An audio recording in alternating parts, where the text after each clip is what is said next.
Hello everyone, welcome back to Lucky15, and in this video I've given you my Lucky 15 predictions for tomorrow's horse racing action. A few things there just to kick off beforehand. Like I've already mentioned, this is going to be the last vlog, and it is officially the last vlog I will be doing before my operation tomorrow. So the next time you see me will be in hospital as I'm having major surgery. You can check out a video I uploaded earlier today about my journey and all the surgery I'm about to undergo, so go and have a look at it if you haven't done so already. Also as well, thanks to everyone that's messaged me wishing me good luck for tomorrow. I really appreciate all your support, and I will continue doing this when I'm in hospital. And also as well, today was a good day, really, wasn't it? We had 3 out of the 4 selections coming for us. They all won. All of them drifted out as well. Norway confirmed the promise I had about him for my anti-post selection for the St. Leger next year. He did it in really commanding style, winning by over 6 lengths.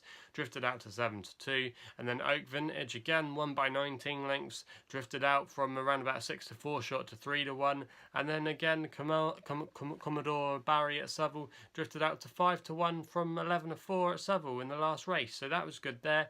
And we nearly made it a full house. We tipped up Emma Lamb in the bumper at Sedgefield, came cruising into the race, thought it was going to win, coming down the home turn. I was on it at 9-1, so I had a little bit of each way value on it there. It was quite well gambled in the end, and just went down fighting to lose by half a length in the end to Dr. Richard Newland's runner. So it was a little bit disappointing we didn't get all 4 up, but hey ho, when you're getting 3 out of 4 winners, that's not bad really, is it? And it was probably the best day we've had on our YouTube channel for a little while now. We've been through maybe a little bit of a barren streak, but hopefully we can keep the form up that we've shown today. And we're going to be kicking off tomorrow at Salisbury in the 350. I would normally be there for that race as it is my local track, but unfortunately, obviously, because I've got the surgery tomorrow, I won't be there for their season finale. But I like a horse in the 350 here called Cloak and Dagger, round about 4-1 bookmakers at the moment, trained by Clive Cox. James Doyle, eye-catching jockey booking, booked for the ride tomorrow. Now, I was at Ascot last time, won this one quite impressively in a novice race, and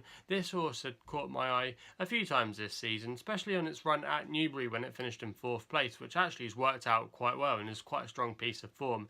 Even though in official ratings it is off a mark of 83, it does have to go against Nick Shannon's Shiner tomorrow, which is rated off 95. Does have to find £12, but I've thought really Cloak and Dagger still had a lot more to offer, and that form at Ascot as well has got some substance to it. So with an eye-catching jockey booking, I thought 4-1 tomorrow was quite an interesting price to kick us off with at Salisbury tomorrow, and I wouldn't be surprised if that one could kick on still.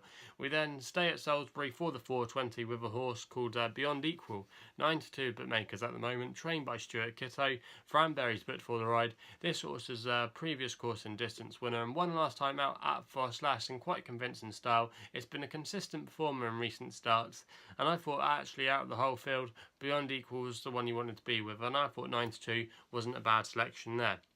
We then go for our third selection to Nottingham with a horse called Nibras Galaxy. I put this one up recently here, and unfortunately could only manage 3rd place at Haydock last time, but I still thought that was an encouraging performance. Probably wasn't close enough to the action on the day, but nonetheless stayed on really well, and I think is probably the most likeliest winner of this race tomorrow. It's a lot more weaker race tomorrow at Nottingham than it was at Haydock last time out. This horse has some strong form. Its recent win at Yarmouth has worked out well.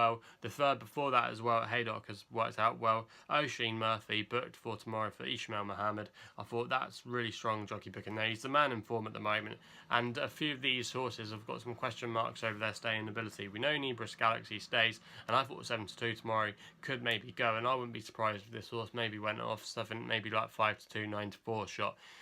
So that's our 3rd selection. We end the video with the last selection at Salisbury for us tomorrow, and that's in the 455 with a horse called Rogue, which I thought was an interesting price at 6-1, trained by Richard Hannon, and the great named Thor Hammer Hansen is booked for the ride, claiming a good £7 tomorrow. He hasn't maybe hit the ground running like his name suggests. He's got a great name, but this horse I thought was interesting tomorrow. It's been running over 7 furlongs on a mile, and they're dropping it back to 6 furlongs tomorrow. And the last time it actually ran over 6 furlongs was a victory over the course and distance at Salisbury. It was backed in a very decent handicap at Newbury last time out, where Ryan Moore's booked for the ride, and it was quite disappointing that day. But it's interesting that he was riding that horse that day, and I just wondered if he said to connections, maybe worth dropping back in trip to 6 furlongs. It often front runs, and if it can do that, you like to think maybe because it's been running over further, it's got that stamina to last home over the 6 furlongs if it does hit the front and keep the pace going. So I thought 6 to 1, that was an interesting price, and with the £7 as well, going to be carrying a nice low race and weight. So that's going to be the selection there. So that's all I've got to say really. So if you haven't done so already, please hit the subscribe button to my YouTube channel for more videos. Also as well, you can follow me on Twitter. My handle is @LuckyLoads15, and that's all I've got to say. So please gamble responsibly. Hopefully we can have some winners tomorrow, and we'll be seeing you soon.